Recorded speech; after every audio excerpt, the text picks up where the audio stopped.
नमस्कार। आपका अखबार के इस अंक में आपका स्वागत है। मैं हूं प्रदीप सिंह। कहावत है कि मर्ज बढ़ता गया ज्यों ज्यों दवा किए। विपक्षी एकता का हाल वही है कि कमज़ोरी बढ़ती गई ज्यों ज्यों मजबूत करने की कोशिश की। विपक्ष को ये उम्मीद थी कि उन्होंने जो 27 दलों का गठबंधन बनाया है वो भारतीय जनता पार्टी को बड़ी कड़ी चुनौती देगा और 2019 के मुकाबले ये चुनाव 2024 का चुनाव भारतीय जनता पार्टी के लिए ज़्यादा कठिन होगा। लेकिन अगर आप एक नज़र दौड़ाएं इस गठबंधन पर, इस गठबंधन की संभावनाओं पर, मैं अभी चुनाव नतीजे की बात ही नहीं कर रहा हूँ, मैं तो लड़ने की क्षमता की संभावना के नज़रिए से बात कर रहा हूँ कि 2019 में जो गठबंधन थे और जो अब 2024 में बन रहे हैं या बनने की संभावना है। अब आप देखिए कि दोनों की तुलना करके देखिए तो आपको समझ में आ जाएगा कि 2019 में गठबंधन ज़्यादा मजबूत था बजाय 2024 में जो बनने का है, जिसकी संभावना पूरा बन गया तो भी कह रहा हूँ। कैसे कह रहा हूँ? 2019 में बीजेपी के खिलाफ यूपीए था। अब यूपीए में जो दल नहीं है, 2024 में जो यूपीए के बाहर के दल शामिल होंगे गठबंधन में, उसमें आम आदमी पार्टी है, टीएमसी है, सीपीएम और लेफ्ट फ्रंट शामिल है और उसके अलावा जो है उद्धव ठाकरे की बची खुची शिवसेना है। इसके अलावा कोई नई पार्टी, कोई नया दल शामिल नहीं हुआ है इस गठबंधन में। छोटे मोटे अलग अलग राज्यों में छोटे मोटे दल हैं जो, उनकी बात छोड़ दीजिए, कोई महत्वपूर्ण राजनीतिक दल शामिल नहीं हुआ है। 2019 के मुकाबले कम कौन हुआ है, ज़रा इस पर नज़र डालिए। 2019 के मुकाबले अगर आप बात करें तो महाराष्ट्र में एनसीपी पूरी की पूरी थी, शरद पवार पूरी ताकत के साथ थे और उनके खिलाफ जो ईडी का समन गया था उसके बाद जिस तरह से उन्होंने बरसते पानी में चैलेंज किया था केंद्र सरकार को और केंद्रीय जांच एजेंसियों को, उसके बाद पूरे चुनाव की स्थिति बदल गई थी। तो शरद पवार अब जो है अपनी लूली लंगड़ी पार्टी को लेकर है, उनके भतीजे अजित पवार पार्टी छोड़कर और बल्कि कहें पार्टी लेकर जा चुके हैं। लेकिन उसको कंपनसेट करने के लिए कुछ हद तक उद्धव ठाकरे की टूटी हुई शिवसेना है। बिहार में आरजेडी के साथ, पिछली बार आरजेडी थी, इस बार भी है और आरजेडी के साथ इस बार जो है जेडीयू आई है जो पहले से बहुत कमज़ोर हो चुकी है। तो एक टूटी हुई पार्टी और एक कमज़ोर पार्टी, ये दो पार्टियां आप कह सकते हैं नई जुड़ी हैं। और इसमें से गया कौन है? गया है आंध्र प्रदेश में टीडीपी से समझौता था, चंद्रबाबू नायडू की पार्टी से। आपको याद होगा चंद्रबाबू नायडू 2018 में ही एनडीए से बाहर हो गए थे और प्रधानमंत्री और भारतीय जनता पार्टी को पानी पी पी कर कोस रहे थे और उनको लग रहा था कि मतलब आंध्र प्रदेश में चुनाव पहले हो गए थे तो उसके बाद वो आकर दिल्ली बैठ गए थे, हल्दी चंदन लेकर बैठे हुए थे राहुल गांधी का राजतिलक करने के लिए। जब नतीजा आया उसके बाद कहाँ रहे पता नहीं। अब नगरी नगरी द्वारे द्वारे भटक रहे, किसी तरह से बीजेपी से समझौता हो जाए, गठबंधन हो जाए। तो वो कांग्रेस के साथ नहीं है, ये तो बड़ा स्पष्ट है इस बार। दूसरा, कर्नाटक में जेडीएस से समझौता था, इस बार जेडीएस का समझौता भारतीय जनता पार्टी से है। पिछली बार इस गठबंधन के स्वरूप में नहीं, लेकिन बीजेपी के खिलाफ एक उम्मीदवार जो खड़ा करने की बात है, किसी एक राज्य से सबसे ज़्यादा जो लोकसभा के सदस्य आते हैं वहाँ हुआ उत्तर प्रदेश में। सपा बसपा आरएलडी एक साथ थी और बीजेपी के खिलाफ इन तीनों दलों ने मिलकर एक एक कैंडिडेट खड़ा किया और नतीजा क्या हुआ? कुल 15 सीटें मिली सपा बसपा आरएलडी को और एक सीट मिली कांग्रेस पार्टी को। तो और इस बार जो है सपा बसपा अलग अलग चुनाव लड़ रही हैं। तो अगर आप पूरे परिदृश्य पर नज़र डालें, राजनीतिक परिदृश्य पर, तो विपक्ष 2019 के मुकाबले ज़्यादा कमज़ोर नज़र आ रहा है ताकतवर होने की बजाय। अब कहाँ संभावना है जुड़ने की अभी तक जो बनी हुई है उसकी बात कर लेते हैं। पश्चिम बंगाल में तृणमूल कांग्रेस, बड़ी उम्मीद थी कि तृणमूल कांग्रेस से अगर अलायंस हो जाता है तृणमूल कांग्रेस और कांग्रेस पार्टी और लेफ्ट फ्रंट का, तो ये बहुत ही ताकतवर कॉम्बिनेशन होता। लेकिन पहले दिन से सबको मालूम था कि ऐसा होना संभव नहीं है। तृणमूल कांग्रेस की शर्त थी कि कांग्रेस अगर हमसे समझौता करना चाहती है तो पहले लेफ्ट फ्रंट को छोड़े, कांग्रेस ने मना कर दिया। अब तृणमूल कांग्रेस सिर्फ 2 सीट कांग्रेस को देना चाहती है, जो 2 सीटें 2019 में कांग्रेस पार्टी जीती थी। और बुधवार को ममता बनर्जी ने साफ साफ मना कर दिया कि हम अब इस अलायंस में शामिल नहीं हैं। उनका कांग्रेस से कोई समझौता नहीं होगा, सीटों का कोई तालमेल नहीं होगा, क्योंकि हमने जितने प्रस्ताव रखे कांग्रेस पार्टी के सामने, कांग्रेस पार्टी ने सबके सब मना कर दिए। तो उनके प्रस्ताव क्या हैं, बहुत गोपनीय नहीं है। एक पहले जो मैंने बताया, लेफ्ट फ्रंट को अलग कीजिए अपने से, कांग्रेस ने मानने से मना कर दिया। तृणमूल कांग्रेस ने कहा कि अगर पश्चिम बंगाल में 2 से ज़्यादा सीटें चाहिए तो मेघालय और असम में हमको सीट दीजिए, कांग्रेस ने मना कर दिया। तो ममता बनर्जी ने बदले में कहा कि कोई सीटों का तालमेल नहीं होगा, कोई समझौता नहीं होगा। अब दूसरी संभावना जो है, पंजाब और दिल्ली में आम आदमी पार्टी से गठबंधन की है। आम आदमी पार्टी ने और अरविंद केजरीवाल ने पंजाब में बड़े स्पष्ट तौर पर सार्वजनिक सभा में कह दिया कि आम आदमी पार्टी पंजाब की 13 जो लोकसभा सीटें हैं उन सभी पर चुनाव लड़ेगी, सभी पर उम्मीदवार खड़े करेगी। तो पंजाब में आम आदमी पार्टी और कांग्रेस के गठबंधन की सीटों के तालमेल की संभावना खत्म हो चुकी है। केवल बची है तो दिल्ली में आम आदमी पार्टी 3 सीटें देने के लिए तैयार है कांग्रेस की। हो सकता है अगर कांग्रेस मान जाए तो इस पर समझौता हो सकता है। बिहार में मुश्किल है सीटों के बंटवारे को लेकर। जेडीयू के पास 16 सीटें हैं लोकसभा की। जेडीयू के पास 16 हैं, कांग्रेस के पास 1 है, आरजेडी के पास 1 भी नहीं है। तो अब सीटों का बंटवारा हो कैसे? जेडीयू 17 सीटों पर लड़ी थी पिछली बार 2019 में जब भाजपा के साथ गठबंधन था, उससे कम पर लड़ने को तैयार नहीं है। उसका कहना है कि हम अपने सिटिंग एमपीज़ का टिकट नहीं काट सकते। तो सीटों का तालमेल यहाँ समस्या है। सीटों का तालमेल समस्या है जहाँ गठबंधन है, महाराष्ट्र में है। उद्धव ठाकरे कह रहे हैं कि हम जब बीजेपी के साथ थे तो हम 23 सीटों पर लड़े थे और 23 से कम पर लड़ने को तैयार नहीं है। एनसीपी अपने लिए सीटें मांग रही है, कांग्रेस अपने लिए मांग रही है। तो वहाँ सीटों का तालमेल होना बड़ा मुश्किल नज़र आ रहा है। अब कौन सा राज्य बचता है? तमिलनाडु में पहले समझौता था 2019 में, इस बार भी है। उड़ीसा में कोई समझौता नहीं है, तेलंगाना में कोई समझौता नहीं है और आंध्र प्रदेश में कोई समझौता नहीं है जो पिछली बार था। तब आप मुझे बताइए कि कहाँ विपक्षी गठबंधन मजबूत हो रहा है।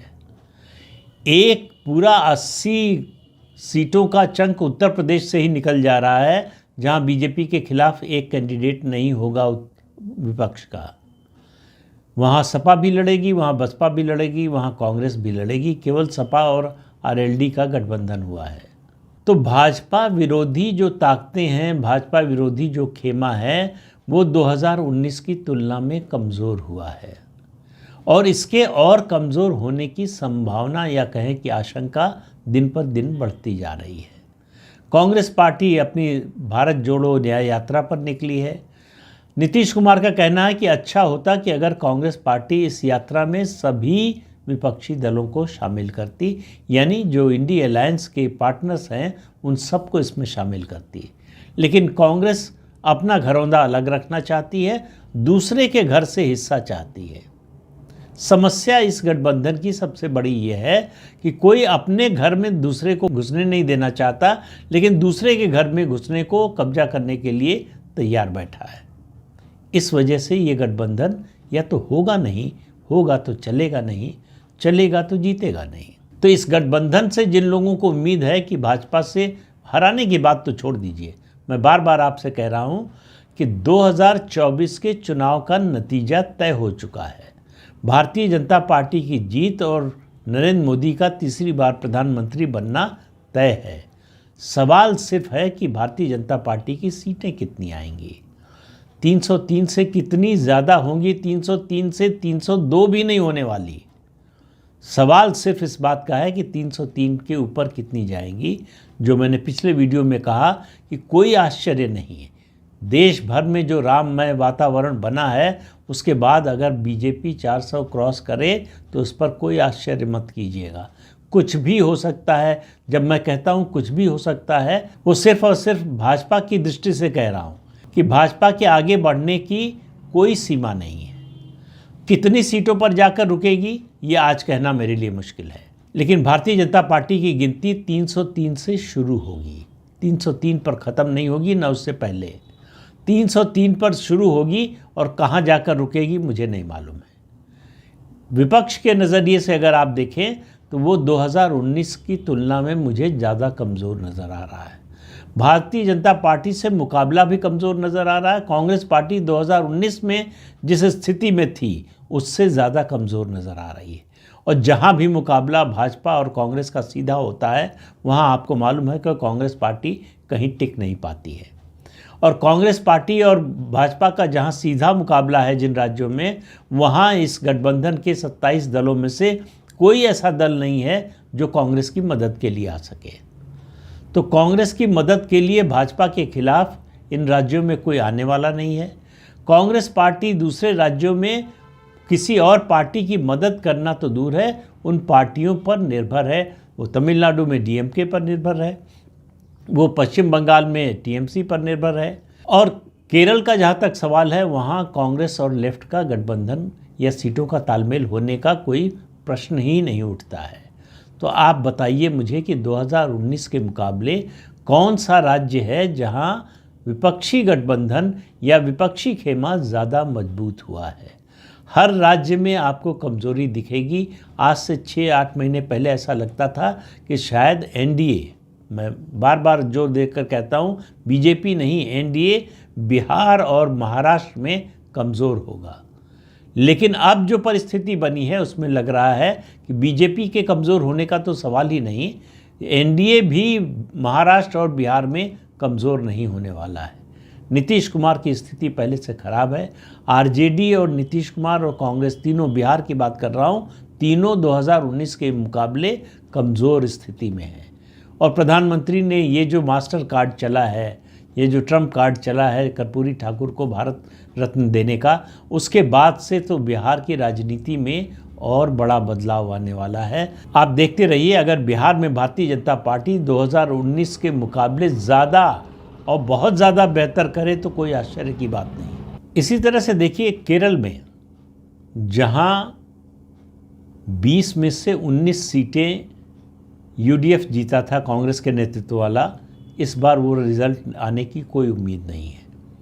पिछले चुनाव की तुलना में सीपीएम के नेतृत्व में लेफ्ट फ्रंट यानी लेफ्ट डेमोक्रेटिक फ्रंट ज़्यादा मजबूत हुआ है। अब वो कितनी सीटें और ले जाएगा पता नहीं है, लेकिन कांग्रेस जो 15 सीटें जीती थी 20 में से, वो परफॉर्मेंस उसकी रिपीट नहीं होने वाली है। तमिलनाडु में उसको जितनी सीटें मिली थी उतनी मिल जाएंगी अगर गठबंधन में, तो बड़ी बात होगी। तमिलनाडु में डीएमके 2019 की तुलना में कमज़ोर हुई है, ताकतवर नहीं हुई है। इसी तरह से तेलंगाना में भारतीय जनता पार्टी 2019 के मुकाबले मजबूत हुई है, कमज़ोर नहीं हुई है। तो कुल मिलाकर आप अगर एक एक राज्यवार स्थिति देखना शुरू करें तो आपको पता चलेगा कि भारतीय जनता पार्टी ज़्यादातर राज्यों में, मुझे कोई एक भी राज्य ऐसा नज़र नहीं आ रहा है जहां 2019 के मुकाबले भारतीय जनता पार्टी कमज़ोर नज़र आ रही हो और कांग्रेस पार्टी या उसके साथी दल मजबूत नज़र आ रहे हों। जहां मजबूत थे वहां भी कमज़ोर होते हुए दिखाई दे रहे हैं। वो फिर आप दक्षिण के ही राज्यों को ले लें, चाहे तमिलनाडु की बात कर लें, चाहे कर्नाटक की बात कर लें, या फिर केरल की बात कर लें, या फिर तेलंगाना की बात कर लें, सब जगह कांग्रेस पार्टी और उसके साथी दल 2019 के मुकाबले कमज़ोर विकेट पर खड़े हैं। और भारतीय जनता पार्टी पहले से बेहतर स्थिति में है। मैं सीटों की संख्या के बारे में कुछ नहीं कहूँगा कि कौन कितना जीतेगा, लेकिन इतना तय है कि बीजेपी ने अपनी स्थिति दक्षिण के राज्यों में भी सुधारी है और काफ़ी सुधारी है। बीजेपी को आशातीत सफलता मिलने की उम्मीद है दक्षिण के राज्यों में। और पूरब और जो है पश्चिम और पूर्वोत्तर में और उत्तर भारत में तो उसकी स्थिति पहले से ही मजबूत है। कांग्रेस पार्टी या उसके साथी दल उड़ीसा में कोई कमाल करते हुए नहीं दिखाई दे रहे हैं।